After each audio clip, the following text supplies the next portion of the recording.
Te damos la bienvenida a la Escuela Bíblica de Palabra Pura Blaze. En estas 227 enseñanzas vas a aprender a profundidad lo que significan las Escrituras. Las Escrituras dicen que mi pueblo se pierde porque le falta conocimiento. Y eso es lo que queremos hacer por ti, que tengas el conocimiento necesario para que aprendas lo que Jesucristo ganó por ti y para ti en el sacrificio en la cruz del Calvario. Por eso, manos a la obra, empieza a estudiar. Estas 227 enseñanzas te abrirán como nunca las Escrituras para el beneficio de tu vida y tu familia. Bendiciones. Bueno, vamos a seguir, Adriana. Venimos hablando desde hace unos cuantos programas sobre cuestiones de finanzas y queremos seguir adelantando sobre esto. El versículo principal o el versículo clave que estamos utilizando en estos momentos lo encontramos en Deuteronomio, en el capítulo 8. En el versículo 18 y dice, recuerda, una vez más le quiero decir a la gente que yo estoy leyendo la Biblia, la Nueva Versión Internacional, en caso de que cuando yo la lea ustedes piensen que estoy leyendo algo, suena diferente. Entonces la razón la cual yo leo esto, porque para mí es mucho más sencilla, yo estoy tan acostumbrado a leer todo en inglés, que la Reina Valera se me hace un poquito complicada. Entonces la Nueva Versión Internacional lee, recuerda al Señor tu Dios, porque Él es Él quien te da el poder de producir esas riquezas. Es Dios el que te da la habilidad. Es Dios el que te ayuda. Es Dios el que te da el conocimiento. Es Dios el que te da la sabiduría. Es Dios. Dios es el que... No es porque tú seas una persona muy inteligente o porque tengas dones o porque tengas facilidad. Todo eso tú lo tienes simplemente porque Dios te lo ha dado. Dios es nuestro creador. Y dice, recuerda. ¿Por qué dice la palabra recuerda? Porque muchas veces, Adriana, y yo me he dado cuenta esto en gente y muchos amigos que yo he tenido, que vienen de la nada, han crecido básicamente humildemente, financieramente, ¿verdad? Sin ninguna o poder financiero, pero obtienen buenos trabajos o han hecho algún tipo de negocio en los cuales han creado riquezas. Y cuando crean las riquezas, se olvidaron de dónde vinieron y se olvidaron del Dios el cual servían. ¿Por qué? Porque ahora han transferido su vida, la han transferido de Dios a las riquezas, y ahora las riquezas, el dinero, la prosperidad se ha hecho su Dios.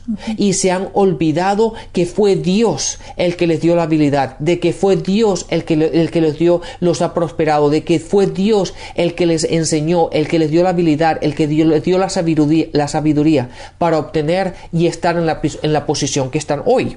Entonces Dios dice, recuerda al Señor Dios, porque es Él quien te dio o quien te ha dado el poder para producir estas riquezas. ¿Con el propósito de qué? ¿Cuál es el propósito de las riquezas? Una vez más, el propósito de las riquezas es para establecer su pacto, para establecer el reino. Dios no tiene ningún problema en que tú vivas bien, en que tengas una buena casa, tengas un buen auto, disfrutes la vida, puedas disfrutar de los placeres que tú quieras en esta tierra, pero siempre y cuando tengas presente que lo primordial es establecer el reino de Dios en esta tierra. O sea, Rafael, como yo le decía a una prima mía cuando me hacía una pregunta al respecto, le dije, el propósito de Dios es que nosotros hagamos famoso a Jesucristo. Uh-huh. Y de paso, vamos a vivir bien. Exactamente. Pero cuando está muy bien eso. Sí, cuando lo tenemos al revés, hay problema. Cuando creemos que el propósito de las riquezas es, yo vivo bien y si me alcanza, voy a dar algo para hacer famoso a Cristo. Ahí ya tiene un problema, el corazón la mente no se ha renovado. Entonces, se lo repito, el propósito de las riquezas es que nosotros hagamos famoso el Evangelio de Cristo y de paso vamos a vivir bien. Exactamente, mira, fíjate esto, ahora que dijiste esto, me acabo de acordar una escritura que la encontramos en Proverbios 24, en el versículo 27 dice, prepara primero tus faenas de cultivo y ten listos los campos para la siembra. Después de eso, construye tu casa. Fíjate lo que dice primero, primeramente, primordial, lo primero que tú tienes que hacer, lo que tú tienes que, en tu corazón, lo que tú tienes que estar seguro y tener claramente de que es el reino. Establecer el reino. Ya aquí dice, prepara primero, no tu casa, no tú lo que tú quieres, no los beneficios, pero primero tus faenas de cultivo y ten listos los campos para la siembra. Y después, tu casa. Lo que sucede, Rafael, es que el hombre tiende a creer, a pensar muy humanista, a que las habilidades que yo tengo las he desarrollado con el periodo de estudio al cual yo me he dedicado. Por lo tanto, no ven las habilidades como puestas por Dios. Por eso tú decías, recuerda cuando leías Deuteronomio 8:18, porque el hombre se le olvida, el hombre piensa, es que soy un tenaz, es que yo soy súper inteligente, es que se me ocurrió una idea magnífica, mejor dicho, solo yo. Y cuando el hombre tiende a pensar así, se le olvida que el espíritu que tiene dentro de él es porque Dios lo creó, que el ojo puede ver porque Dios se lo dio, que puede oler, que puede caminar, que puede percibir, porque todo se sostiene por la palabra de Dios. De hecho, Santiago 1:17 dice, toda buena dádiva y todo don perfecto desciende de lo alto. ¿Ok? Está hablando del Padre de la luz, está hablando de Dios. Todo, mi gracia, en la gracia que yo sea sobresaliente, sea que canto espectacular, sea que soy un as para los negocios, que me va muy bien con la contabilidad, que sé enseñar muy bien, que sé administrar muy bien, lo que sea. Es una gracia que Dios ha establecido, un don que Dios ha establecido en cada persona. Así que proviene de Dios, porque si no las escrituras no diría toda buena dádiva y todo don perfecto desciende de lo alto del Padre de las luces. Está hablando de Dios. Dios es el que nos ha dado todo esto. Entonces, el mundo entero cree que es porque todo aquí explotó y como aquí todo explotó, entonces viene la evolución y yo vengo del mico y entonces ahora soy súper inteligente, ya estoy en la evolución en el sistema más alto y por lo tanto esto se ha desarrollado en mí. No, eso es basura, patraña, mentira, filosofía satánica. Nosotros somos seres creados por Dios y si nos unimos a Dios tenemos que vivir de acuerdo a como Dios dice que vivamos. Y Rafael, ahora que estamos hablando de finanzas, una de las partes principales, si el hombre no es capaz de despegarse del dinero, es porque cree que él mismo, el hombre mismo, es su recurso. Yo por mis habilidades me gano este salario. Yo por mis habilidades me gano, estoy en esta posición. Y cuando usted cree que es por mí, lo que está haciendo es separándose de Dios, por lo tanto no va a reconocer en Dios la fuente de su recurso. Y esto fue lo que le pasó a Adán y Eva. Esa fue la tentación de Satanás. Ellos mientras dependieron de Dios, todo estaba perfecto. Pero cuando llega la serpiente, le dice, con que Dios les ha dicho que no se coman esto, que no coman de ningún árbol. O sea, Satanás mete mentiras con verdades y eso es lo que hay en el mundo cristiano, una cantidad de mentiras con verdades y una cantidad de abusos por lo cual no estamos obteniendo lo que la palabra dice, pero porque no la estamos haciendo como debe de ser. Y lo que pasa ahí con Satanás es que le está diciendo a Eva, le está diciendo a ellos, independícense de Dios, ¿ok? Cómanse lo que Dios les está diciendo que no se coman. ¿Qué era el árbol? Podía perfectamente representar el diezmo para Adán y Eva. Dios les dijo, de todo alrededor pueden comer, pero el árbol no lo toquen.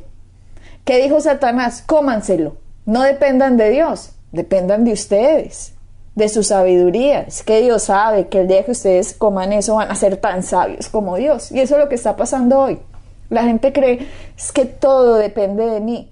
Por lo tanto, no tienen una forma de reconocer que es Dios el creador y el precursor de todos los dones, de toda la gracia, de las ideas, de absolutamente todo. Por lo tanto, a Dios la gente no le dan los diezmos.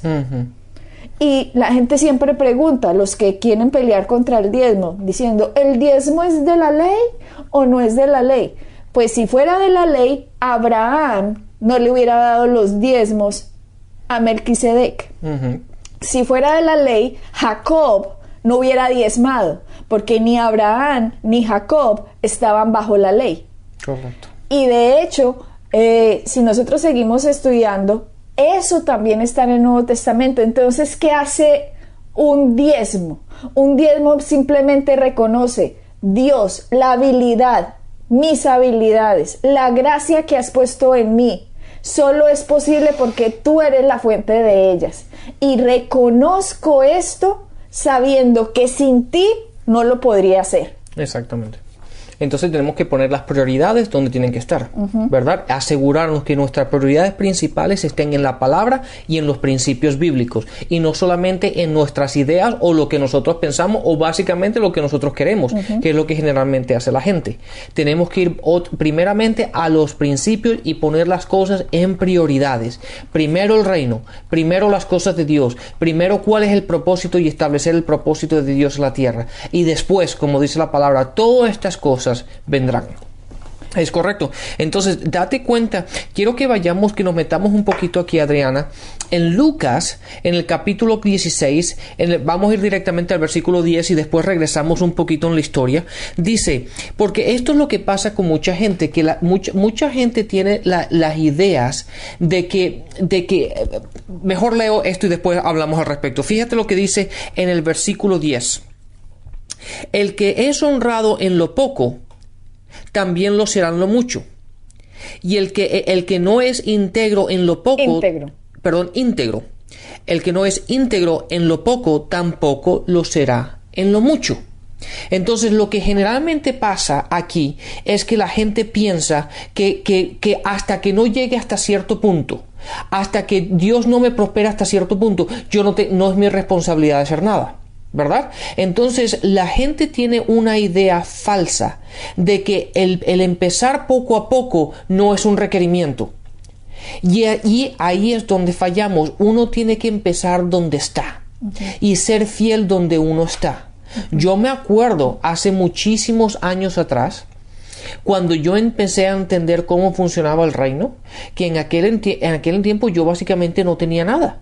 Y el dar muchas veces $1 a la semana era un sacrificio, porque básicamente yo me alimentaba, mi presupuesto mensual de la comida eran $20. Yo con $20 comía toda la semana, perdón, no toda la semana, todo el mes. Comía con $20, comía todo el mes. Entonces, cuando uno está tan limitado, el simplemente dar $1 o $2 era un sacrificio. Y la persona al lado mía pensaría, oye, ¿y este por qué no está haciendo, no da más, verdad? O porque está dando tan poquito. Lo que la otra persona no sabe, el sacrificio que yo estaba haciendo. Pero lo que yo estaba haciendo es, una vez que entendí, empecé a ser fiel en lo poco. Y Dios me fue aumentando. Obviamente más adelante les explicaré un poco, o les contaré cómo fue el testimonio, cómo yo empecé a escribir cheques y después los tiraba a la basura. Pero para yo empezar a cambiar mi forma de pensar, ¿verdad? Y a pensar, a verme una persona próspera, una persona que quiere bendecir a la gente, una persona que quiere dar, que quiere establecer el reino de Dios. Pero en aquellos tiempos, $1, yo me acuerdo que a veces dar $1 era un sacrificio. ¿Por qué? Porque tenía todo contado. Pero cuando yo empecé a ser fiel en lo poco, y empecé a caminar en la palabra de Dios, y empecé a caminar en los principios, Dios me empezó a prosperar, y mi forma de pensar, mi forma de entender, mi forma de cómo iba a obtener las riquezas empezó a cambiar. Rafael, pues tú que estás hablando de cómo empezaste, cuando a mí me dijeron acerca del diezmo, a mí me lo explicaron de una manera terrorífica. ¿Cómo de una manera terrorífica? era, si usted no diezma, Dios se las va a cobrar en cuentas médicas o en algo que le va a pasar. O sea, era como un Dios de la mafia. O sea, el auto se le va a romper, la lavadora no le va a funcionar, cosas así. Sí, era un Dios como de la mafia, como que si usted no hace esto, yo me lo voy a cobrar por otro lado. ¿Ok? Entonces, por miedo, en mis inicios de la vida cristiana, pues uno daba el diezmo, porque yo no quería que Dios me la cobrara a mí en cuentas médicas o en cosas así, porque yo no entendía que el diezmo era una bendición, por ejemplo, porque a mí me lo explicaron de acuerdo a la luz del Antiguo Testamento, en el cual Dios, después de que estableció la ley, simplemente puso en la ley algo que era bueno para el hombre que él hiciera, porque así se iba a ver beneficiado.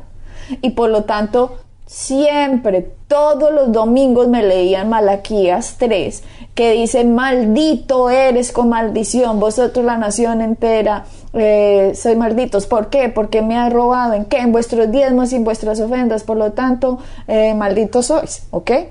Estoy parafraseando lo que dice Malaquías 3. Entonces, de acuerdo a eso, yo decía, uy, Dios me está maldiciendo, por lo tanto yo no lo hago para no recibir la maldición. ¿Por qué? Porque no entendía la separación entre Antiguo y Nuevo Testamento, que se denomina la cruz de Cristo. Y la cruz de Cristo en Gálatas nos dice perfectamente que Jesucristo llevó toda la maldición en el madero para que la bendición de Abraham nos alcanzase. A mí no me lo explicaron que era una bendición. A mí lo que me dijeron fue un poquito como al revés, que maldito eres con maldición si no lo haces. ¿Ok? Cuando nosotros nos aproximamos así, con temor, a dar las cosas con temor, no las estamos dando con revelación. Por lo tanto, eso no está produciendo ningún beneficio para nuestra vida. ¿Ok? Es como esa plática se está perdiendo, esa plática se perdió, así de sencillo, porque mientras yo me aproxime a Dios sin una revelación del Evangelio de la cruz de Cristo, no hay ningún beneficio. Claro, date cuenta, en Romanos 14, en el versículo 23, creo que si recuerdo correctamente, 14:23 dice, todo aquello que no es de fe, es pecado. Entonces todo lo que hagamos, aunque sea lo que es diezmo, ¿verdad? Todo lo que hagamos lo tenemos que hacer en fe. Y si lo haces por obligación, lo haces porque piensas que Dios te va a maldecir, y lo haces por obligación y no lo haces en fe, es algo que realmente no te da beneficio ninguno. Porque todo lo que nosotros hagamos lo tenemos que hacer en fe. Tenemos que caminar en fe, tenemos que dar en fe, tenemos que dar nuestros diezmos en fe. ¿Por qué? Porque son semillas, y esas semillas van a producir. Exactamente, pero cuando uno cree que es una maldición, ¿ya? Entonces uno está dando es como una cuotica antes de que vengan la moto con la gente que le está mandando los sicarios en la moto. Es que suena como un evangelio así. O delo o se lo va a cobrar en cuentas de médicas. O delo o algo malo le va a pasar. No. Ese no es el evangelio de las buenas noticias. Evangelio significa buenas noticias, demasiado buenas que son difíciles de ser creídas. Y el evangelio significa que el segundo Adán, Jesucristo, llevó en sí toda la maldición que el primer Adán dejó entrar con Satanás. Y si el segundo Adán llevó en sí toda la maldición, significa que yo puedo ser bendito por el sacrificio de lo que ese Adán hizo. Y ese Adán, me dice las escrituras, que él se hizo pobre para que yo fuera enriquecido. Así que significa que algún sacrificio hizo Cristo, que si yo no me apropio de él y no recibo ese sacrificio de lo que él hizo, y la fe no recibe lo que la gracia ha hecho, entonces de nada sirve para mí ese sacrificio de Cristo. Él lo hizo con algún motivo. Y tenemos que entenderlo. Y el motivo, obviamente, simplemente es el que nosotros establecemos el reino. Así de sencillo es. Pero ahora volvamos a este versículo, Adriana, en el cual yo sé que estabas hablando de los diezmos y el motivo por el cual los diezmos se dan. Y eso, todo el aspecto de los diezmos vamos a hablar más en detalle, porque es un tema muy interesante y la gente lo tiene que entender bien. Pero la parte en el sentido de que el que es honrado en lo poco, también lo será en lo mucho. Y el que no es, ¿cómo se dice la palabra esta? Íntegro. Íntegro, sí. Íntegro en lo poco, tampoco lo será en lo mucho. Des en cuenta que hay mucha gente que dice, no, es que cuando yo tenga cierta cantidad de dinero, cuando Dios me bendiga con esta cantidad, entonces yo sí voy a dar. No, si tú no das cuando tú tienes 100, cuando tú tengas 1000, tampoco vas a dar. Y eso es algo que la gente le está engañada con eso, pero la palabra de Dios es un hombre que no puede mentir, y la palabra dice que si tú no eres fiel en lo poco, tampoco lo vas a hacer en lo mucho. Entonces, empecemos donde estemos, y eso es algo muy importante que la gente tiene que entender. Hay mucha gente también que piensa que es lo siguiente, dice, no, pero Dios no necesita mi dólar o $2 o $3, ¿verdad? Yo voy a dar cuando pueda dar 100, porque 100 hace la diferencia, 100 es bastante, $1 o $2 no. Pero Dios, como tú dijiste anteriormente, creo que fue en el programa anterior, Dios no está viendo las cantidades, Dios está viendo los porcentajes, Dios está viendo tu corazón. ¿Con qué corazón estás dando lo que estás dando? ¿Con qué corazón estás sembrando lo que estás sembrando? ¿Lo estás haciendo en miedo? ¿Lo estás haciendo porque alguien te ha dicho que tienes que hacerlo? ¿O lo quieres hacer porque entiendes cómo funciona el reino, cómo funcionan los principios de Dios? Y la palabra claramente dice, cuando tú eres fiel en lo poco, vas a ser fiel en lo mucho. Ahora, yo me pregunto esto, si tú tienes en tu corazón dar 10, pero tú dices, no, porque tengo que pagar esta cuenta, tengo que hacer lo otro, pero cuando pueda dar 100, seguro que lo voy a hacer. Eso no es así. Está invalidando esa escritura. Estás yendo en contra de las escrituras, porque tú tienes que empezar donde estás. Tienes que ser fiel donde estás. Y hay que empezar a ser fiel donde cada uno de nosotros estamos. Y como les dije anteriormente, yo empecé con $1. $1 era un sacrificio para mí, y de hecho por muchísimo tiempo no daba ni $1. ¿Por qué? Porque hasta que yo no entendí y no me di cuenta que si empiezo a ser fiel donde yo estoy, empiezo a ser fiel en lo poco, Dios me va a ir aumentando. Y llegó el día en que ahora podemos dar miles y miles y miles de dólares. ¿Por qué? Porque fui fiel cuando no tenía, cuando nada más tenía $1 para dar. Y así es como tenemos que empezar.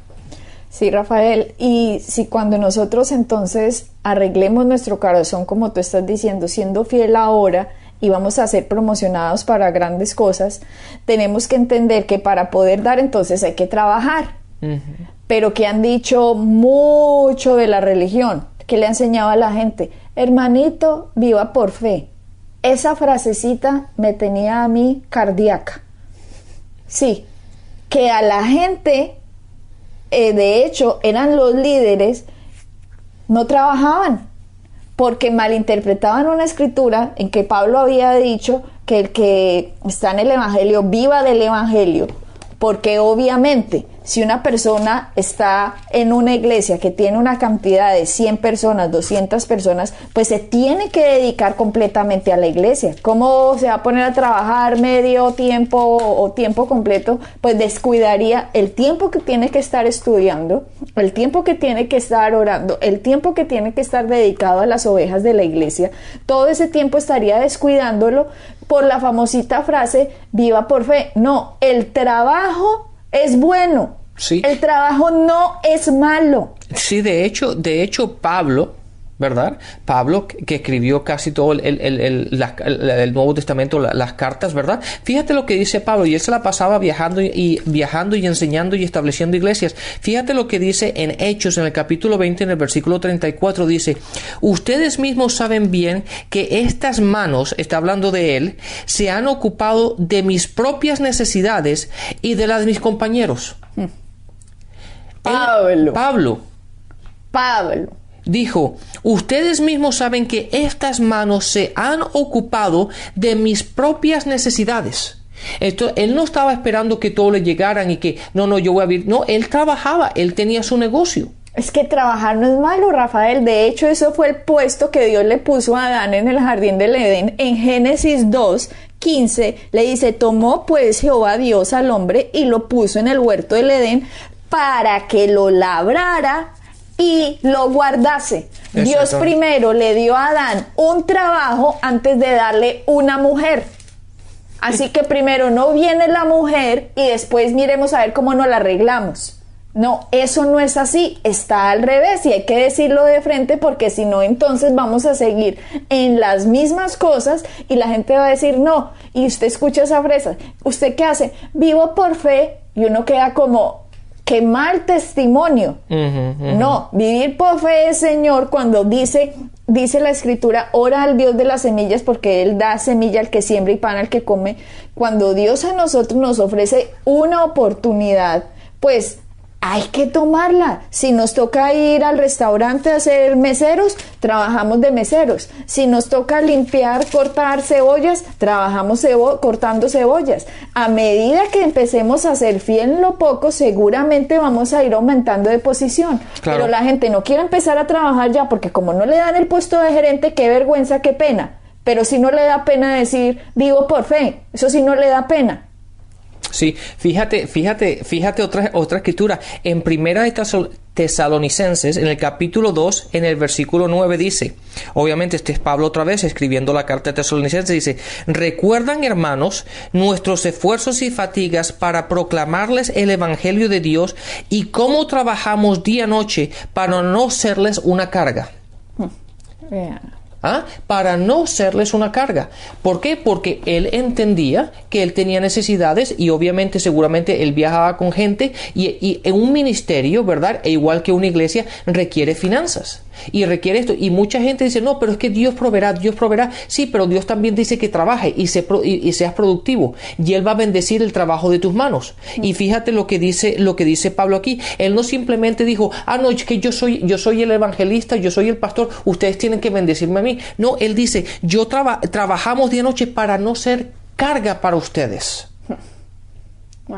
Imagínate eso. Y eso es lo que la gente tiene que decir. Como tú dices, el trabajo es bueno y Dios bendice el trabajo de nuestras manos. Bueno, Rafael, creo que vamos a tener que seguir con este tema hablando de lo mismo. Empecemos desde aquí porque eso está candela en este tema. Bueno, bendiciones y hasta la próxima. Para encontrar más información acerca de nuestro ministerio, visita nuestra página web www.iglesiapalabrapura.com y visita nuestras redes sociales, Facebook, Instagram y YouTube.